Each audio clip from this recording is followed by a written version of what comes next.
The economic consequences of Russia's full-scale invasion of Ukraine, now well into its third year, have moved from theoretical forecasts to a tangible daily reality for millions of Russians. A nation that withstood the initial shock of unprecedented Western sanctions is now grappling with a deepening internal financial crisis, characterized by soaring inflation, a rapidly depreciating currency, and critical shortages of everything from imported machinery to basic food staples. The Kremlin's projection of economic stability and sovereign resilience is being severely tested as the compounded weight of international isolation, massive military expenditure, and structural weaknesses triggers what analysts describe as a slow-rolling economic emergency. The crisis is no longer confined to macroeconomic indicators. It is reflected in the anxiety of consumers facing empty shelves for certain goods, the desperation of manufacturers unable to source components, and the long-term strategic calculations of a government financing an endless war. The most visceral symptom for the average citizen is inflation, particularly for food. Annual food inflation is consistently running in the high teens, with staple items like sugar, eggs, and vegetables seeing prices double in many regions over the past year. The cost of a standard grocery basket has skyrocketed, eroding purchasing power despite repeated hikes in pensions and public sector wages. The official inflation rate, acknowledged by the State Statistics Service, masks even sharper localized increases, especially in remote areas far from major distribution centers. This price surge is driven by a perfect storm of factors: a severely weakened ruble making imports more expensive, logistical chaos from disrupted global supply chains, and protectionist government policies aimed at ensuring domestic supply but which often distort markets. Farmers and producers, meanwhile, face their own crisis, contending with a lack of imported seeds, breeding stock, and agricultural machinery parts formerly sourced from Europe and America, threatening future harvests and long-term food security. The story of the Russian ruble is a central drama in this financial unraveling. After an initial catastrophic collapse in early 2022, the currency staged a surprising recovery, buoyed by capital controls, forced conversion of foreign currency earnings by exporters, crucially, still robust revenues from oil and gas. However, this artificial stability has fractured. The ruble has lost over half its value against the US dollar since the beginning of the war, hitting multi-year lows and showing persistent volatility. The fundamental pillars of its strength have eroded. While oil revenues remain significant, they are constrained by an internationally enforced price cap and a costly, shadowy fleet of tankers needed to circumvent sanctions. The cost of imports, however, has ballooned due to the sanctions premium, the higher costs associated with sourcing goods through third countries like Turkey, Kazakhstan, and China, and securing shipping and insurance through opaque middlemen. This has created a devastating imbalance, draining foreign currency reserves. The government and the Central Bank of Russia are engaged in a difficult balancing act with diverging priorities. The central bank, in a drastic move, hiked its key interest rate to a staggering 16% in late 2023 and has held it there. A clear emergency response aimed at curbing inflation and propping up the currency by making ruble savings more attractive. However, these high borrowing costs stifle any hope of meaningful investment in the civilian economy, crushing business loans for expansion and innovation. Conversely, the government's fiscal policy is overwhelmingly geared towards financing the war machine. Military and security spending now consumes over 6% of GDP, a Soviet-era level, and when combined with social payments to placate the population, has led to a yawning budget deficit. This deficit is being covered by drawing down the National Welfare Fund and increasing domestic borrowing, effectively cannibalizing the country's future savings for present-day conflict. The economy is thus pulled in two directions: a central bank trying to cool it down and a government pumping it with militarized stimulus. The social consequences of this economic squeeze are profound but diffuse, unfolding in a tightly controlled society where overt protest is swiftly crushed. There is no mass starvation or breadline chaos reminiscent of the 1,990 seconds, but a gradual, grinding decline in living standards and quality of life. Real disposable incomes, after a brief rise, are stagnating or falling for many. The brain drain that began with the mobilization of September 2022 continues as young, educated professionals seek opportunities abroad, creating a long-term human capital crisis. In regional industrial cities, the picture is darker. Many factories are reconfigured for military production, creating jobs, but at the expense of a diversified economy. Others, dependent on imported parts or foreign partnerships, have slowed or shuttered, leading to underemployment. Consumer choice has narrowed dramatically. Western brands are largely gone, replaced often by lower-quality domestic alternatives or overpriced imports from friendly nations. The psychological impact is one of lowered expectations and a retreat into subsistence and informal networks, a phenomenon sociologists term internal emigration. Historically, the Russian state and its people have endured immense economic hardship. From the post-Soviet shock therapy of the 1,990 seconds to the crises of 1,998 and 2008, and the earlier sanctions following the 2014 annexation of Crimea, this history has bred a certain resilience and a low threshold for economic expectations among older generations. The Kremlin's narrative heavily leverages this, framing current difficulties as yet another chapter in the nation's eternal struggle against a hostile West, thereby mobilizing a sense of patriotic endurance. However, analysts note critical differences this time. The sanctions are far more comprehensive, cutting off access to advanced technology and financial markets not just for the state, but for entire swathes of industry.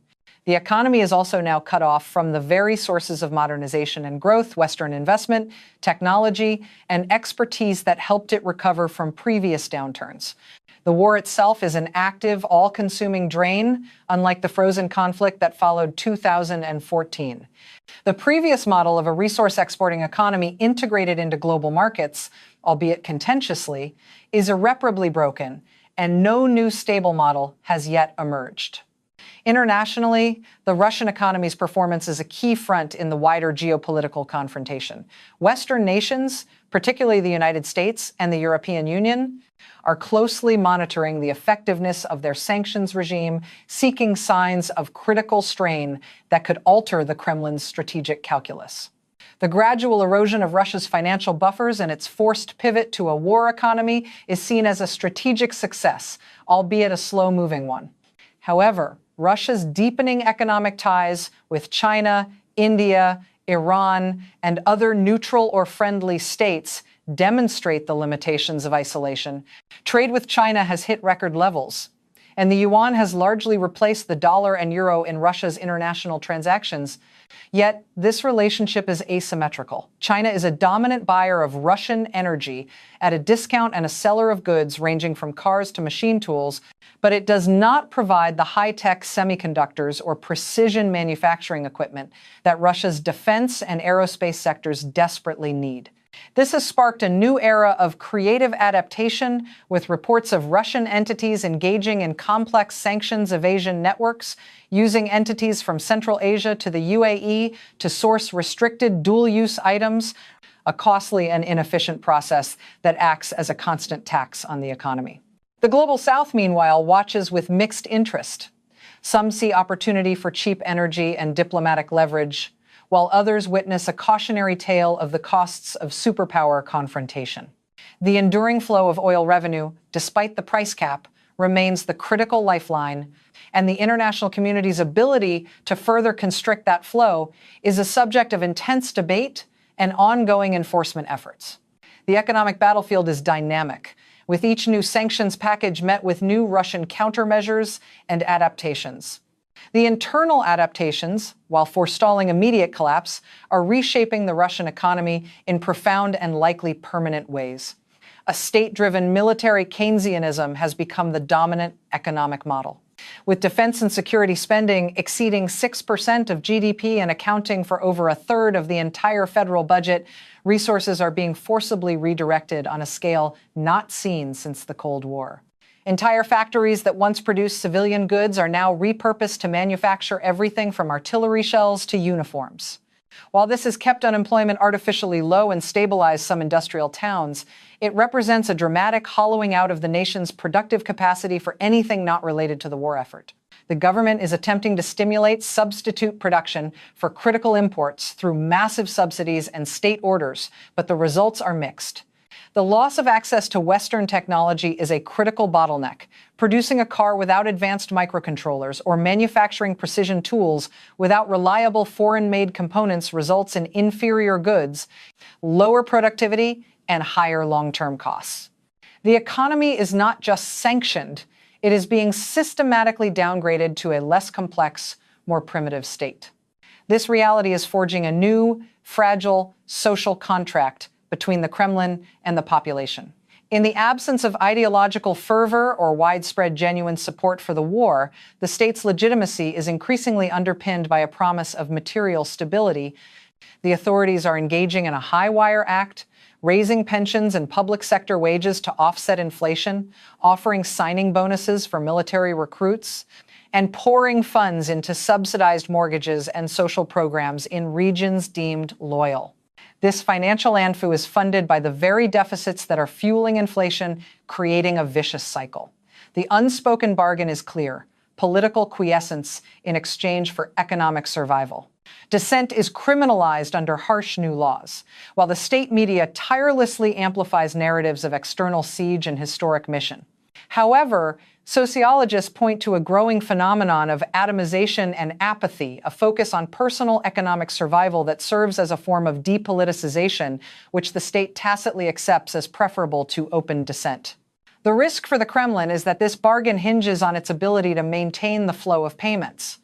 Any sudden interruption, a sharper devaluation, a failed harvest, or an inability to pay pensions or public wages on time could rupture this understanding, particularly in the less affluent regions far from Moscow and St. Petersburg. The international dimension of the crisis continues to evolve in a complex geopolitical chess game. Russia's economic pivot to the east is often overstated in its immediacy, but is undeniably a long-term strategic realignment. Trade with China has surged, but the relationship reveals new dependencies. China purchases Russian hydrocarbons at a significant discount, capturing enormous leverage as a buyer of last resort. It supplies consumer goods and basic machinery, but remains cautious, in line with its own geopolitical calculus, about directly supplying advanced dual-use technology that could trigger secondary sanctions. Payment systems have been reconfigured, with the Chinese yuan now dominating Russia's foreign trade settlements.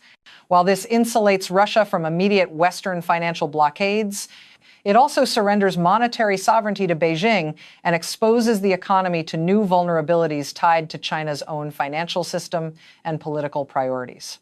Similarly, relationships with Iran and North Korea have deepened into exchanges of military hardware for Russian technological assistance or food, relationships born of mutual isolation rather than strategic alignment.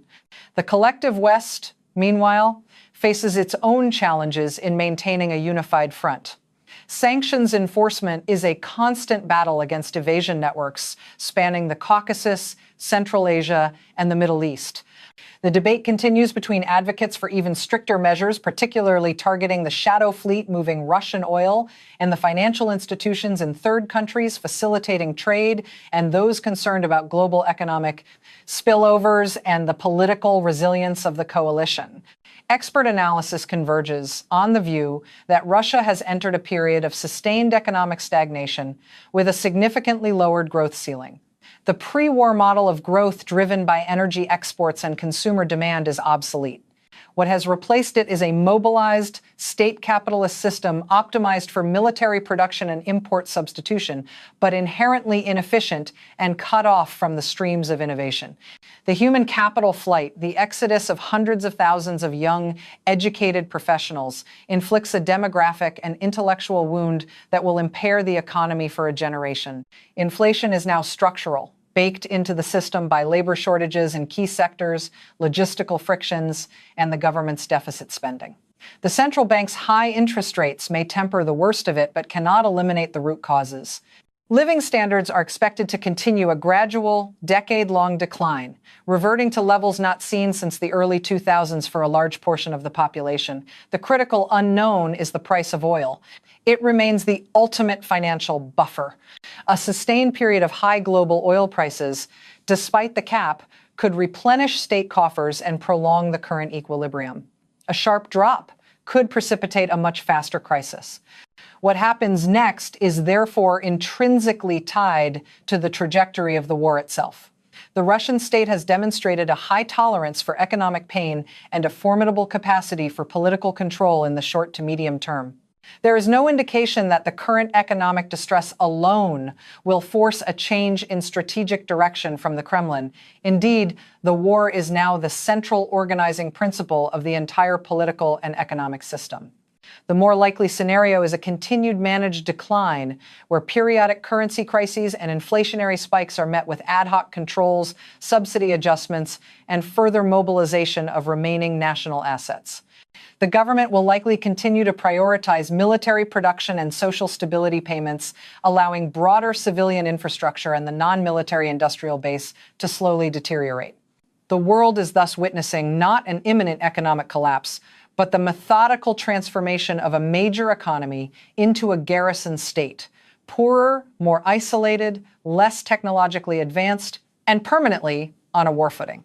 The ultimate consequence is a Russia that poses a diminished economic threat to the global order, but a more unpredictable and militarily focused strategic challenge on its borders, its society and economy scarred and reshaped by the choices of its leadership for years to come.